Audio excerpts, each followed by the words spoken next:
ऐसे हालात में जब पाकिस्तान और ईरान ताल्लुकात को मामूल पर लाने के लिए, नॉर्मलाइज करने के लिए पूरी कोशिश कर रहे हैं, एक बार फिर एक ऐसी कार्रवाई की गई जिससे हालात में बदमज़गी पैदा करने की कोशिश की जाए। जो है बहुत बड़ी गेम है जिसमें इंडिया डायरेक्टली इन्वॉल्व है और उसकी फंडिंग से वहाँ पे बलूचिस्तान लिबरेशन आर्मी और उनकी रिपब्लिकन आर्मी जो है बलूचिस्तान की सो कॉल्ड सेपरेटिस्ट जो है उनकी। तो दोस्तों, ये जो अटैक हो रहे हैं ना पाकिस्तान में, दोनों के दोनों ऐसे ही हैं कि थाली के चट्टे बट्टे। ईरान ने पाले हैं आतंकवादी पाकिस्तान को ठोकने के लिए। इनको ऐसा क्यों लगता है कि भारत इसमें इन्वॉल्व है? एक तो इनको हर जगह इंडियंस दिखाई देते हैं, अपनी नींद में, अपने सपनों में इनको हिंदुस्तानी दिखाई देते हैं। 45 आर्मी के लोग या पाकिस्तानी सिक्योरिटी फोर्सेस को लोग मारे जा चुके हैं, ऐसा बीएलए ने प्रेस रिलीज निकाल के बताया। यह भी बताया कि इतने बड़े हमले में हम लोग इन्वॉल्व हैं और पाकिस्तानी आर्मी के बहुत सारे लोग हमने हार्ड रिस्पॉन्स करा नहीं है बिकॉज इन प्रोटेस्टर्स ने बंदूक नहीं उठाई है। एंड पाकिस्तानियों को समझ नहीं आता, जब तक कोई बंदूक ना उठाए, they can not understand how to deal with that sort of a situation.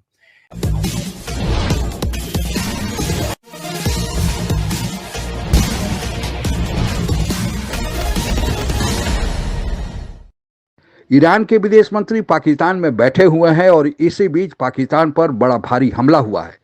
सूत्रों के अनुसार 45 से लेकर मृतकों की संख्या 100 तक बताई जा रही है और अभी भी हमला जारी है। पाकिस्तान सीधे ईरान पर तो आरोप नहीं लगा सकता, लेकिन पाकिस्तान भारत यानी थर्ड कंट्री पर आरोप लगा रहा है। खिसियानी बिल्ली खंभा नोचे। आगे की कहानी सुनते हैं। तो दोस्तों, ये जो अटैक हो रहे हैं ना पाकिस्तान में, दोनों के दोनों ऐसे ही हैं कि थाली के चट्टे बट्टे। ईरान ने पाले हैं आतंकवादी पाकिस्तान को ठोकने के लिए। जब खून खराबा होता है फिर कहते हैं कि जी अस्सी भी मुसलमान थे तो सिर्फ मुसलमान। ये वैसे ही लोग हैं जो पहले जाते हैं, एक साथ नमाज पढ़ते हैं, नमाज पढ़ने के बाद उठते हैं, छुरा निकालते हैं और एक दूसरे के गले रेतते हैं। दोस्तों, कहां पे जब पाकिस्तान के अंदर अटैक करता है कोई आतंकी, वो कहां जाता है? अभी तक तो पाकिस्तानी बोल नहीं रहे थे, अभी तक कह रहे थे अफगानिस्तान अफगानिस्तान। आज तक क्या बोलते थे कि इंडिया के कॉन्सुलेट्स हैं अफगानिस्तान में, वहां पे ये करते हैं, टीटीपी अटैक करता है, टीटीपी अटैक करके वापस अफगानिस्तान चला जाता है। जो बलूचिस्तान में अटैक हो रहे हैं भाई, जो बलूचिस्तान में अटैक हो रहे हैं, जिसकी वजह से आपने एयर स्ट्राइक्स लॉन्च करी और आपने वहां पे बंदे मारे, बलोच मारे आपने ईरान के अंदर, वो भाग के कहां गए थे? अगर वो आतंकवादी थे तो इसमें बहुत बड़ा तो है, पर अगर वो आतंकवादी थे तो गए कहां पे? वो गए कहां पे? ईरान गए ना। इसका मतलब कि ईरान के अंदर भी, अफगानिस्तान के अंदर भी पाकिस्तान के खिलाफ गेम चल रहा है। 45 आर्मी के लोग या पाकिस्तानी सिक्योरिटी फोर्सेस को लोग मारे जा चुके हैं, ऐसा बीएलए ने प्रेस रिलीज निकाल के बताया। यह भी बताया कि इतने बड़े हमले में हम लोग इन्वॉल्व हैं और पाकिस्तानी आर्मी के बहुत सारे लोग हमने अरेस्ट कर लिए थे, उनको धमकी दी गई, उनको समझा दिया गया कि हमारा ऑपरेशन चल रहा है, बीच में घुसने की कोशिश की तो अब की बार तुम भी जिंदा नहीं बचोगे। बहुत तगड़ा अटैक, बहुत बड़ा अटैक, और अभी तक ये अटैक चल रहा है। इस हमले के लिए जिम्मेदार कई हैं, नो डाउट अबाउट, मतलब बहुत सारे लोग हैं इसमें, बहुत सारे क्या बोलूं, बहुत सारे फ्रीडम फाइटर्स बहुत सारे हैं। संख्या मुझे नहीं पता कितनी है, अभी तक बीएलए ने डिस्क्लोज भी नहीं किया। ठीक है, बीएलए के साथ साथ और भी कई ऑर्गेनाइजेशंस भी हैं इसमें, लेकिन बीएलए ने जो प्रेस रिलीज निकाली मैं उसको बात कर रहा हूं। जितने लोग मारे गए हैं उनकी बॉडी ये बोला है कि हमारी कस्टडी में, हम लोगों के पास है, लेकिन हम आपको देंगे तब जब हमारा मन करेगा। हार्ड रिस्पॉन्स करा नहीं है बिकॉज इन प्रोटेस्टर्स ने बंदूक नहीं उठाई है। एंड पाकिस्तानियों को समझ नहीं आता, जब तक कोई बंदूक ना उठाए, they cannot understand how to deal with that sort of a situation. Now these are three places, Kolpul, Mach and Pinjarapul. ये तीनों जगहों पे ये अटैक आया है, and it is very very important that three sides they have come and hit this area. तीन चार चीजें हैं, they have basically attacked this area because ये एक जगह एक रोड के ऊपर पड़ता है, so they have blocked the ingress and egress from this area काफी हद तक कंट्रोल करने को। एंड कहीं ना कहीं इन्होंने एक रिपोर्ट भी डाली है कि ये जेल वाज द टारगेट। ठीक है, मच जेल जो है सिटी के अंदर, दिस वाज द टारगेट। इसमें टारगेट क्यों है? क्योंकि ये जेल के अंदर काफी सारे बलोचों के फाइटर्स थे जो अलेजिडली इन लोगों ने काफी सारे रेस्क्यू करके निकाल लिए वहां से। तो ये चीजें न्यूज में आ रही हैं, कोई कंफर्म तो ऑब्वियसली करेगा नहीं, पाकिस्तानी तो खुद बोलेंगे नहीं कि जी आके हमको मारा है और हमारे फाइटर्स लेके चले गए हैं, ये जो हमने रखे हुए थे। बट बलोचों की तरफ से जो रिपोर्ट्स आ रही हैं वो बोलते हैं कि ये this was one of the main attacks. And ये देखिए, ये कंपाउंड है, बड़ा फुली सिक्योर कंपाउंड है, इसके ऊपर रॉकेट अटैक्स हुए हैं, इसके ऊपर all sorts of things have gone इन।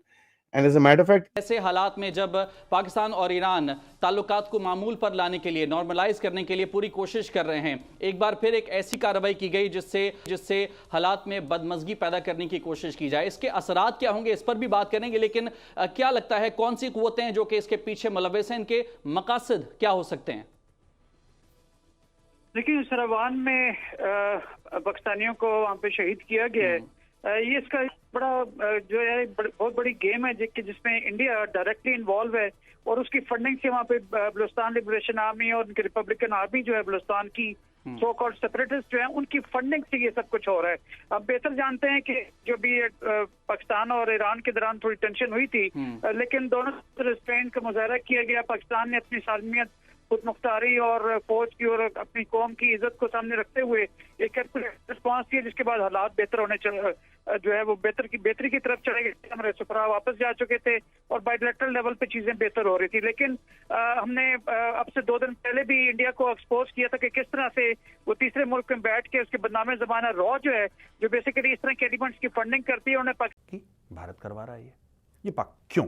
पाकिस्तान ऐसा क्यों मानता है? पाकिस्तान को देखिए, जैसा मैंने आपको पहले बताया कि इस्लाम के नाम पे इन्होंने सबको चूना लगाया, पैसे भी लूटे, भारत की कश्मीर पॉलिसी को भी फेल करने की कोशिश करी, अंत में खुद ही फेल हो गए, ये अलग बात है, लेकिन उन्होंने 60 साल कोशिश करी पूरी जान लगा के। 60 नहीं तो 75-76 साल, जब से आज़ाद हुए तब से ड्रामा कर रहे हैं, 80 भी मुसलमान तो तुसी मुसलमान। लेकिन मजहब के नाम पे कुछ होता नहीं है। मजहब के नाम पे दुनिया पे कुछ नहीं होता, ये सब गरीबों को बेवकूफ़ बनाने का एक रास्ता है। असली चीज होती है डॉलर। जिसके पास डॉलर है वो जीत जाता है, जिसके पास डॉलर नहीं होते वो डिप्लोमेसी में हार जाता है, साफ सीधी बात है। अब इनको ऐसा क्यों लगता है कि भारत इसमें इन्वॉल्व है? एक तो इनको हर जगह इंडियंस दिखाई देते हैं, अपनी नींद में, अपने सपनों में इनको हिंदुस्तानी दिखाई देते हैं। ईरान को पता लग गया है कि पाकिस्तान ईरान विरोधी जो कार्रवाई कर रहा है, दरअसल वह अमेरिका के इशारे पर कर रहा है, क्योंकि अभी पाकिस्तान के आर्मी चीफ अमेरिका में बैठे हुए थे और 5 दिन के लिए गए थे, लेकिन 12 दिन वहां रहकर आए हैं। कहा जा रहा है कि ईरान पर नकेल कसने के लिए पाकिस्तान को अमेरिका ने पैसा दिया है, भाड़े का टट्टू बनाया है। यही कारण है कि ईरान ने तो पहले मिसाइल से अटैक किया और पाकिस्तान में कुछ लोग मारे गए, फिर पाकिस्तान ने जवाबी कार्रवाई की, इसके बाद फिर ईरान ने भी उसका जवाब दिया। अब की बार बलूचिस्तान लिबरेशन आर्मी की तरफ से पाकिस्तान पर बड़ा हमला हुआ है।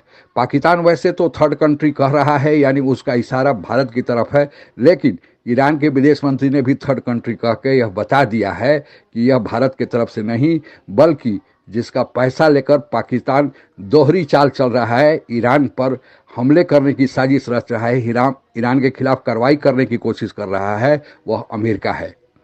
पाकिस्तान को उसके किए का अब फल मिल रहा है। भारत से भी ठुकाई, ईरान से भी ठुकाई और तालिबान तो पहले से ही ठुकाई कर रहे हैं। और यह सब देखकर चीनी, जो पाकिस्तान पर इतना बड़ा भरोसा किए थे, इतना बड़ा पैसा सीपैक के नाम पर लगाए थे, वे भी भाग खड़े हुए हैं। ऐसा पाकिस्तान का होना था। आज के लिए बस इतना ही। जय हिंद। आप अगर हमसे जुड़ा रहना चाहते हैं तो कृपया मेरे चैनल को सब्सक्राइब करें तथा बेल आइकन भी दबा दें, ताकि नई वीडियो की जानकारी तुरंत आप तक पहुंच जाए। धन्यवाद। जय हिंद।